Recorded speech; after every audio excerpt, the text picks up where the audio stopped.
My sister slapped my daughter across the face in front of everyone. She didn't whisper. She didn't hide it. She laughed a sharp, triumphant sound and said, "Like mother, like daughter, both are useless." My father smirked. My mother chuckled. And my 6-year-old daughter, Emma, stood frozen, holding the crayon she had just been using to draw. They thought it was discipline. They thought I'd shrink like I always did. But this time, they forgot something. The microphone was on. The one my brother-in-law had set up to film the Carter family legacy weekend. And what I did next didn't just change their smiles into silence, it turned my sister's polished, perfect life into a living hell. Because when you hurt my child, you don't just hurt a little girl. You wake the mother who remembers everything you've ever done. And this time, I remembered everything.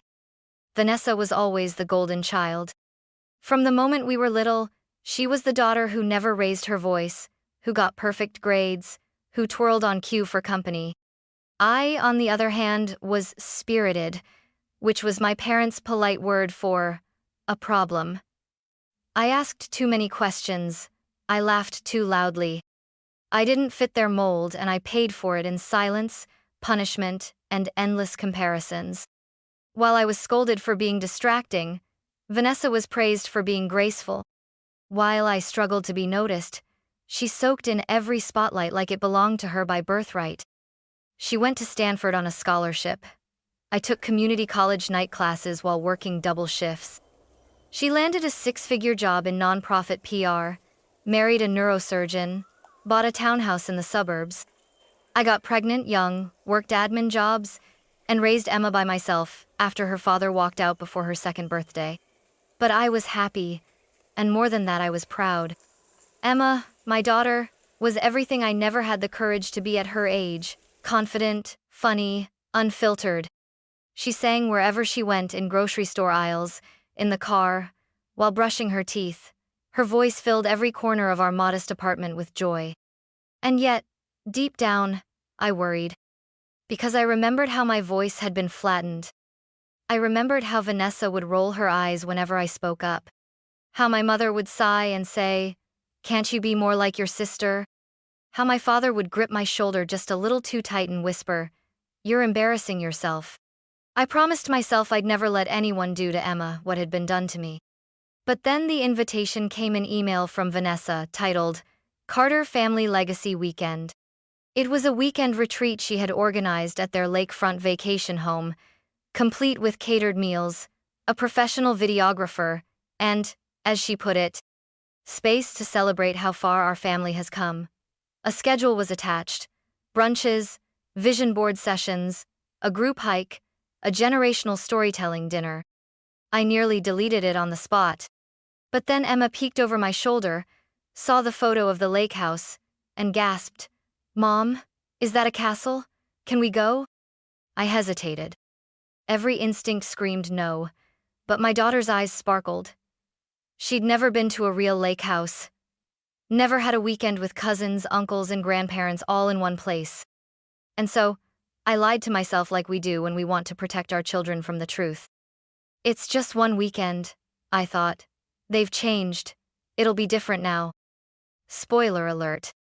It wasn't. It was the same toxic hierarchy, only this time. It wasn't just me they came for. It was my daughter. The week leading up to the trip, I told myself to stay neutral, polite, civil, invisible. I packed Emma's favorite dresses, her crayons, her headphones, and her stuffed bunny, Maple. I made mental notes. Don't engage, don't react, don't let them pull you back into their game. Lena, my best friend since college, saw through it immediately.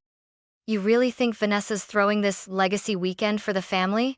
she asked, eyebrows raised as she sipped coffee across from me. "This is a PR stunt, Rachel. She's branding her family like it's a nonprofit gala."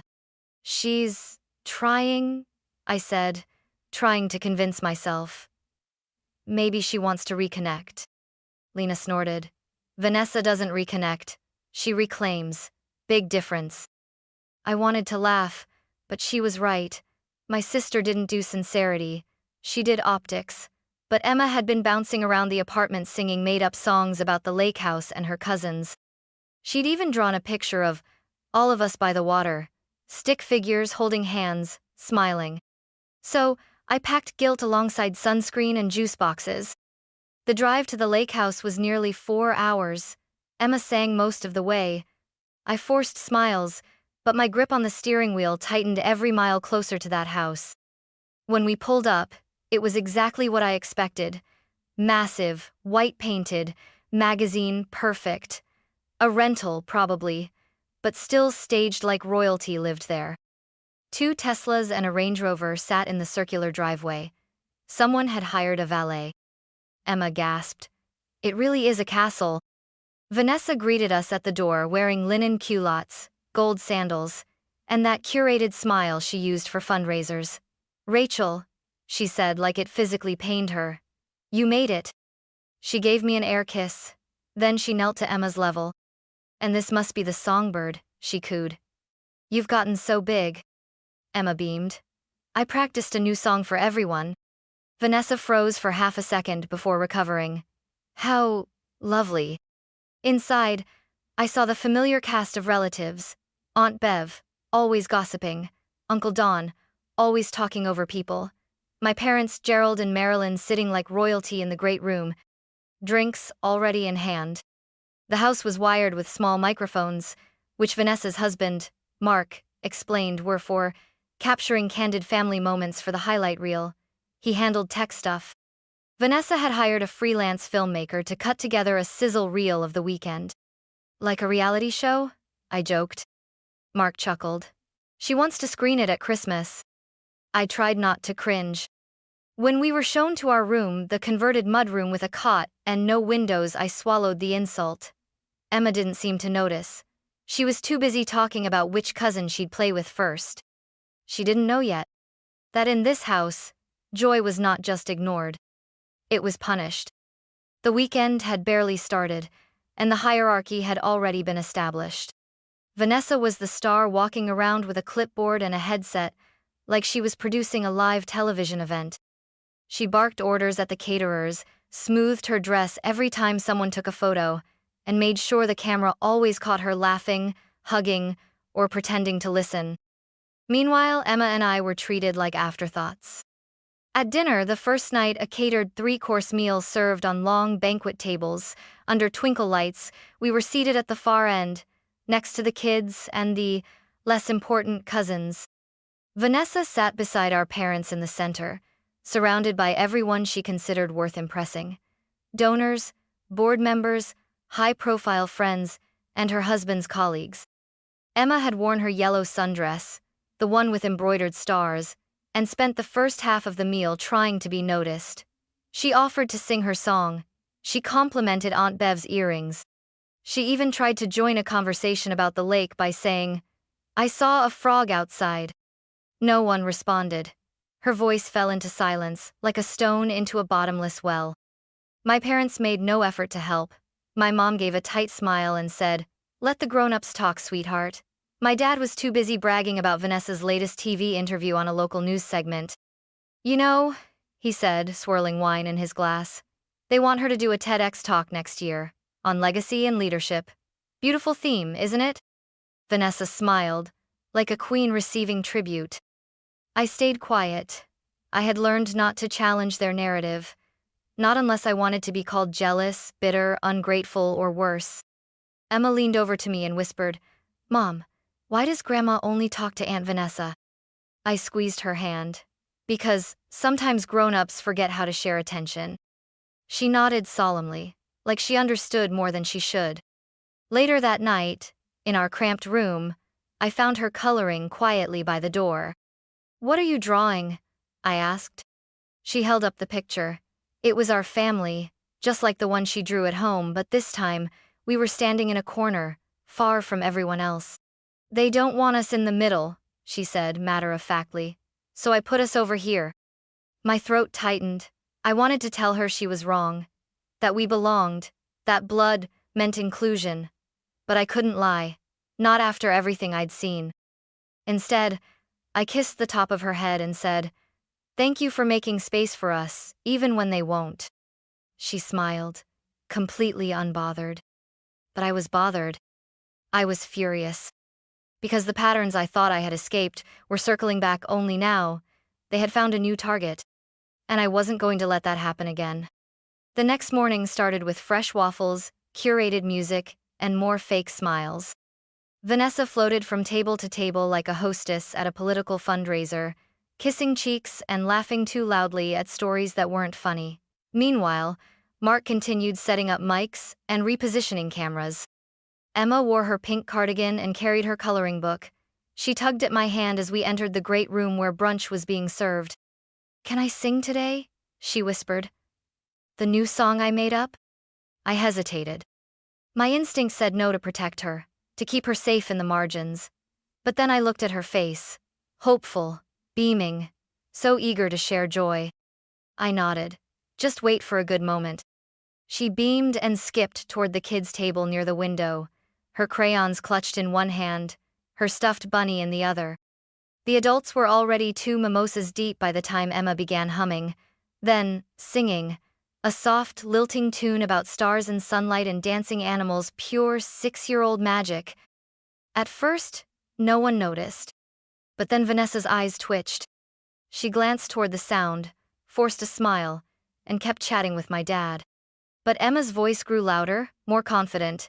She hit a high note and giggled mid-lyric. That's when Vanessa's smile dropped. "Rachel," she called across the table, voice sugary and sharp. "Could you maybe ask your daughter to lower her voice a little? Some of us are trying to talk." I opened my mouth to respond gently, diplomatically, when Emma, unaware of the tension, launched into the chorus. And that's when it happened. Vanessa stood. Her chair scraped hard against the floor. She walked briskly across the room, past the clinking glasses and paused conversations, right up to Emma, and before I could move, before anyone could blink, she raised her hand and slapped my daughter across the cheek.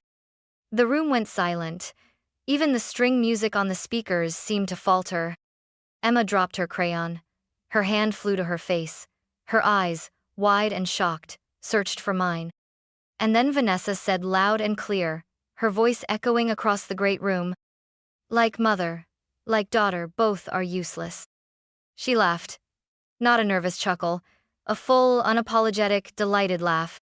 My father leaned back in his chair, smirked, and added, "Well, she needed to learn some shame." My mother sipped her drink, not even looking up. I was frozen for a single second. And then I wasn't. I crossed the room in 5 steps and scooped Emma into my arms. Her face was burning red, her body shaking with confusion and hurt. I looked at Vanessa. I looked at my father. And I said, loud enough for everyone to hear, "You just made the biggest mistake of your life." Because what they didn't know, what they never thought to consider, was that the microphone in the chandelier was on. And everything had just been recorded. The silence after Vanessa's slap wasn't relief. It was tension. Charged. Awkward. Heavy. Emma was sobbing into my shoulder now, her tiny hands fisted in my cardigan. Her cheek was bright red. Her voice, the one that used to echo through every room we'd ever been in, was now reduced to hiccups and whimpers. Vanessa stood there, arms crossed, unapologetic. She didn't even glance at the camera sitting 5 feet away from her. "Well," she said with a shrug, "someone had to do it." I turned slowly to face her. "You hit a 6-year-old for singing." Vanessa scoffed. "You call that singing?" Then my father chimed in again, folding his napkin like he hadn't just watched his granddaughter get slapped. "Discipline builds character. You were never disciplined enough, Rachel. That's why you ended up alone." Something in me snapped. But not in the way they expected. I didn't scream. I didn't cry. I stood up straighter. And I looked straight at Mark, Vanessa's husband, who was frozen by the corner with a remote still in his hand. "Mark," I said clearly, "is the mic still recording?" He didn't speak. He just gave the faintest nod. Vanessa paled. "What are you talking about?" "The documentary mic," I said calmly. "You said it records ambient audio. You told me earlier it was hooked up to catch natural family moments, remember? Vanessa looked toward the chandelier. Then to the hallway. Then to Mark. You wouldn't, she began. But he was already moving. Quietly, carefully, unplugging the receiver. That's when she panicked. Mark, I swear to God if you give her that. He didn't respond. He didn't look at her. Because for the first time maybe ever, Mark had seen something that crossed a line even he couldn't ignore. You slapped a child on camera, he said softly, and you laughed about it. My mother finally stood. Oh, don't be dramatic. It was just a tap. I turned to her. A tap that left a mark. A tap that made my daughter cry. A tap you watched and defended.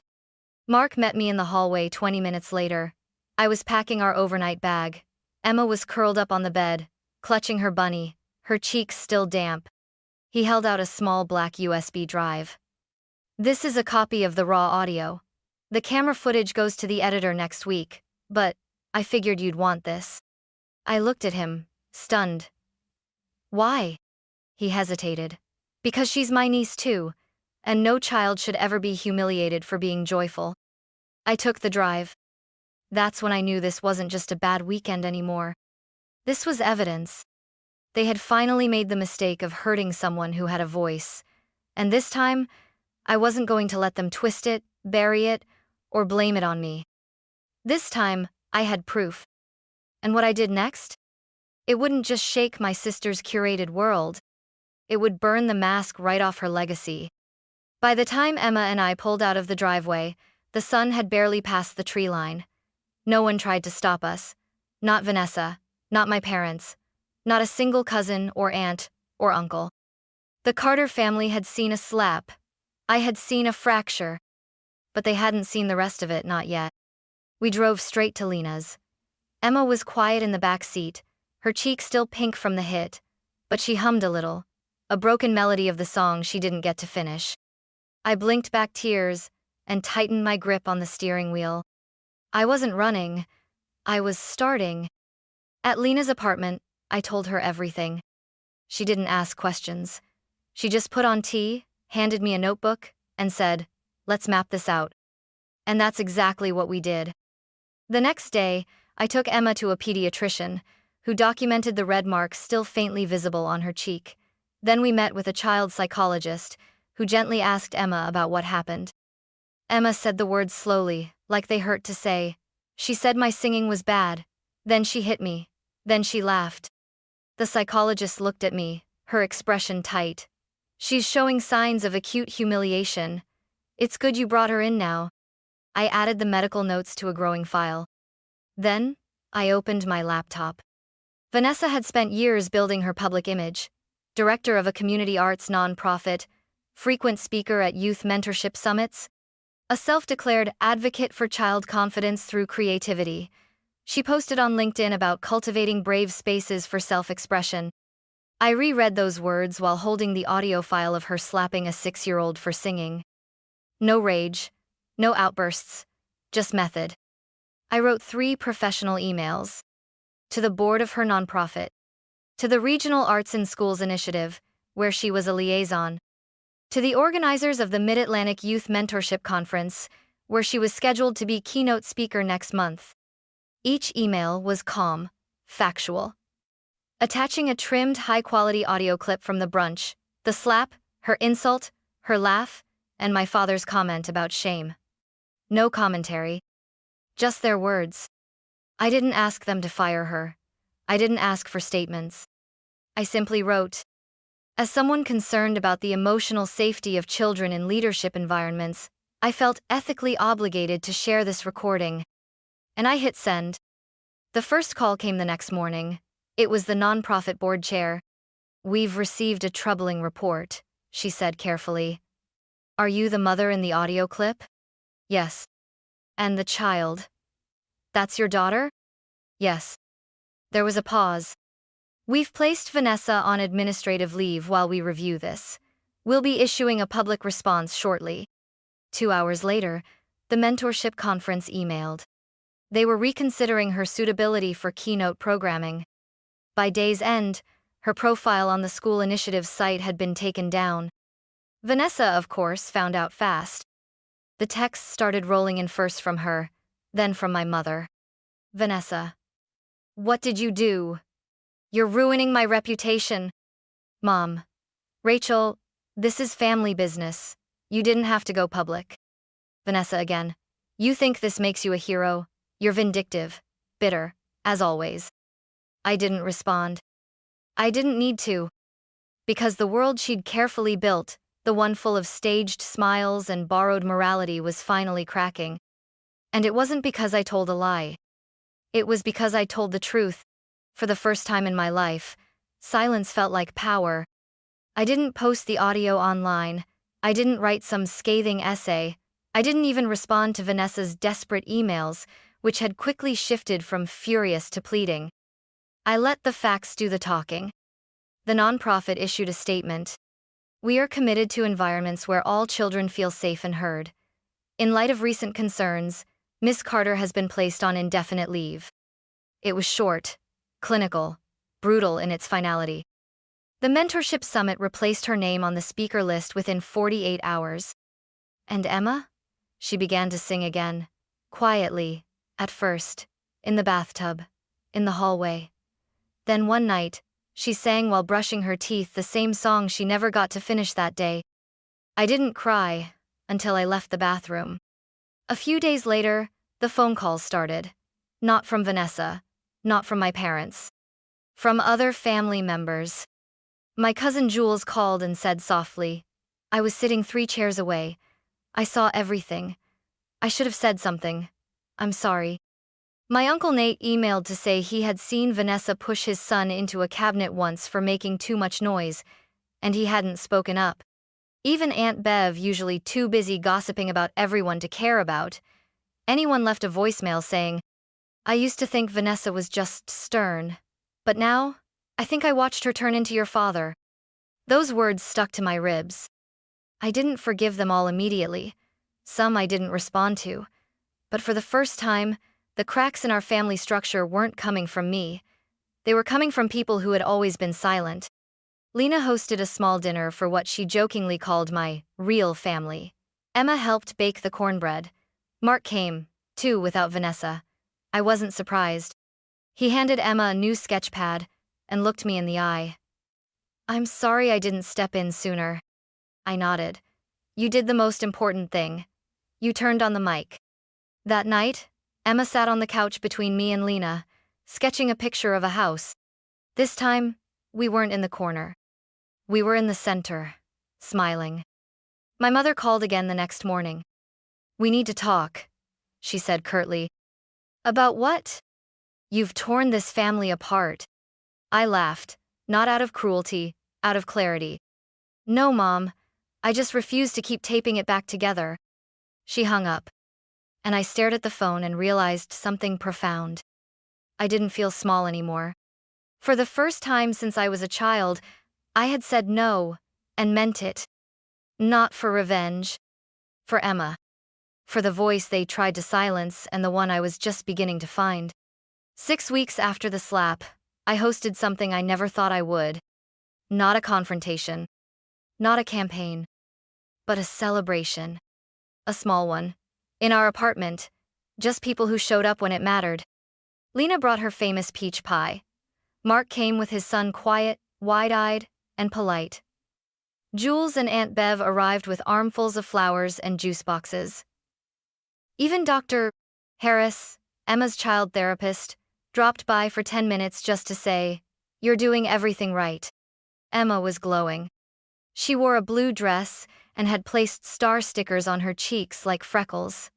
At some point, she slipped away from the snacks and walked toward the center of the room with quiet determination. Mom, she whispered, tugging on my sleeve. Can I sing now? I froze for a second, part awe, part fear. You don't have to, I said gently. Only if you want to. I want to, she said. I practiced. The room quieted as Emma stepped onto our living room rug, like it was a stage. She began to sing. Not the cartoon theme song from that awful weekend. This was new, something she'd written herself. A gentle melody about strong hearts, and stars that still shine even when clouds try to hide them. Her voice was soft at first, then stronger, clearer, confident. And I cried. Not because I was sad, because I was witnessing healing in real time. The arc of pain to power in 6-year-old form. When she finished, everyone clapped. Mark had tears in his eyes. Lena mouthed, "She's magic." I knelt down, hugged her tight, and whispered, "You have the bravest voice I've ever heard." Later that night, after everyone had gone, I sat on the couch with a blanket around my shoulders and the remains of joy still lingering in the air, empty glasses, music notes, soft laughter echoing in my head. My phone buzzed. A message from Vanessa. Just 2 words. "You win." I stared at it for a moment, then deleted it. Because this wasn't about winning. It was about breaking a cycle that had kept generations of women in our family, small, quiet, and bruised by shame masked as discipline. Vanessa had tried to silence Emma. My parents had laughed. And in that moment they taught me the most important lesson of my life, that family is not built on blood. It's built on protection, on listening, on showing up. And that sometimes, to save your child and yourself, you have to burn the old blueprint and draw your own map. With crayons. With voice. With light.